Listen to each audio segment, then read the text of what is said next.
ठाकरे सेनेचे खासदार ओमराजे निंबाळकर शिवसेनेत गेल्यानंतर आता कळमचे नगरसेवक आता भाजपात प्रवेश केलाय आणि आता ठाकरे गटाला मोठं खिंडार पडलंय, पडझड चालू आहे. यावर बोलण्यासाठी आमदार कैलास पाटील आहेत. दादा काय सांगाल, आता पडझड चालू झाली? भारतीय जनता पार्टी ही लोकभावना सध्या भारतीय जनता पार्टीच्या विरोधात आहे. हे भारतीय जनता पार्टीच्या लक्षात आले.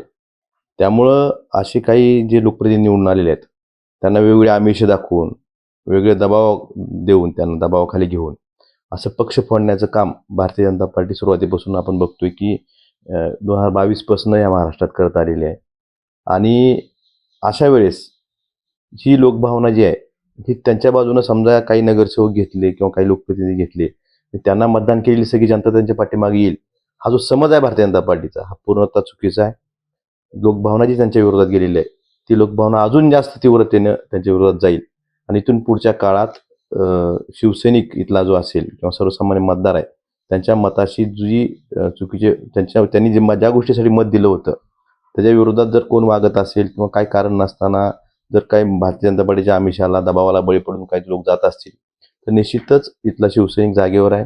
इथून पुढच्या काळात आम्ही नवीन लोकांना सोबत घेऊन, तरुणांना संधी देऊन या ठिकाणी संघटना परत एकदा चांगल्या पद्धतीने बांधू आणि या आधीच्या काळात आम्हाला काही माणसं निवडण्यामध्ये ज्या चुका झाल्यात तिथून धडा घेऊन इथून पुढच्या काळात असे जे लोक चुकीचे वागले त्यांनाही धडा शिकवू. धाराशीचा ओके पॅटर्न गाजलेला होता, आता ओ गेलाय, केला घेरणे म्हणजे कैलास पाटलांना घेरण्याचं काम चालू आहे. नाही ठीक आहे, मी सगळ्या गोष्टीला तयार आहे.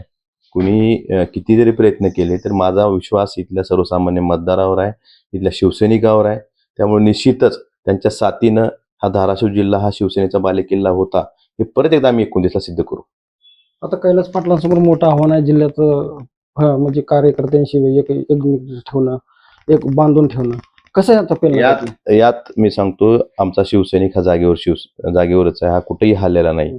शिवसैनिकामध्ये किंतु परंतु अजिबात हे झालं नाही. उलट नवीन कार्यकर्त्यांचा, लोकांचा ओढा पक्षाकडे वाढलेला आहे आणि शिवसेनेचा जन्म हा सर्वसामान्याच्या न्याय हक्कासाठी झगडणारी संघटना म्हणून झालेला आहे. त्यामुळे इथून पुढच्या काळात ही सर्वसामान्याचा आवाज बनून शिवसेना काम करत राहील आणि सर्वसामान्याचा प्रश्नासाठी शिवसेना नेहमीच रस्त्यावर उतरून काम करेल.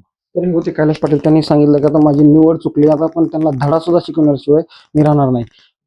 काकासाहेब कांबळे, लोकशाही मराठी, धाराशिव. लोकशाही मराठी ऐका, पहा, जागरूक रहा.